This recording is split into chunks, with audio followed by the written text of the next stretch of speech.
30 minutes ago, police told us that a woman has died after a crash that happened right outside of the D.C. Superior Court building. And police say this stemmed from a carjacking about 15 minutes before at Washington Hospital Center. Our Matt Gregory is live at the scene near the Superior Court. So, Matt, police say they've arrested the woman they believe is responsible. Is that right?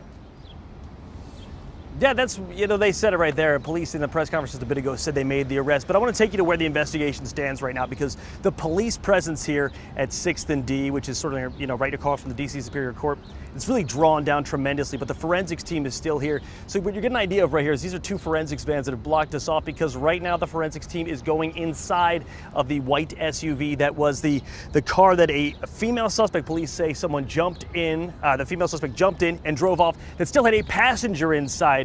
So at this point, they're looking through. They have their laser scanner out, which is able to give them a full readout of this entire scene, the trajectory of the car, the placement of evidence, all of these things at once, and that's how they'll be investigating from here. But as you can see, they don't want us to be able to see the inside, because there might be some evidence, some things there that are not made for us to see for television. So let's take you through, though. Here's what the scene looked like earlier. I'm going to take you through what happened. You just heard Adam and Simone talking about it there, but let's get you up to speed. 111 at Washington Hospital Center. This is when police say an SUV was waiting outside of Washington Hospital Center.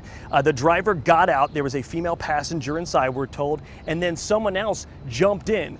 This is the female suspect. They started driving apparently away while the driver called 911. Now, we've listened to some of the early calls, and according to those early calls, the driver says that the passenger trapped inside the car with the suspect was their 55-year-old mother. Now, we haven't had that confirmed by police. They say they're just the beginning part of the investigation. Trust me, we asked them. So moving on to what happens next. As the car's coming here, there's an all call out for police to track this vehicle down. Falcon, the chopper, goes up trying to track the trajectory. Then we have an officer in the area that notices the car, sees it matches the description, and as they're looking to respond, police are telling us that's when the car crashed into this building here, which happens to house the U.S. Attorney for D.C.'s office. They crash in here. According to police, the suspect tries to escape. It's a female suspect, by the way, who was the driver, that they tried to escape. And then at that point, police arrest the suspect, but they do find the passenger inside unconscious. They've pronounced her dead. We just spoke with police, though, just a bit ago. So this is what they said about how the investigation kind of unraveled from there, or at least unfolded from there. Take a listen here.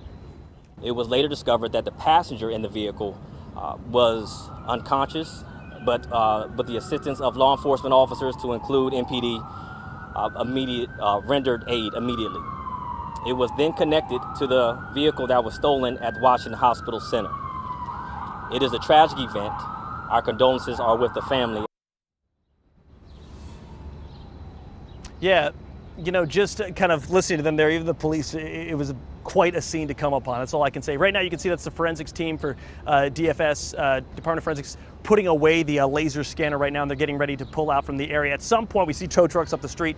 Those will be coming to remove the car at some point. Again, this is the building, however, the suspect crashed into, that houses the U.S. Attorney's office. Now, going through this at this point, we still have questions for police, and we hope they will be answered within the next couple hours. We want to know the suspect's name as well as their age. All they could tell us was the suspect who jumped in the car was an adult female. We're working to learn more about the adult female who was the passenger that was trapped inside when the car was stolen. But so far, all they said is that is also an adult female. They haven't confirmed the identity of the driver as well. So we're working to get all of this and then also see what charges that driver's facing, because as you can see, this ended in a tragedy. Whether that's manslaughter, whether that's second-degree murder, we'll have to wait and see what those charges look like. But we'll be here on the scene collecting the latest information, and we'll bring it back to you when we do. But for now, in downtown D.C., Matt Gregory, back to you.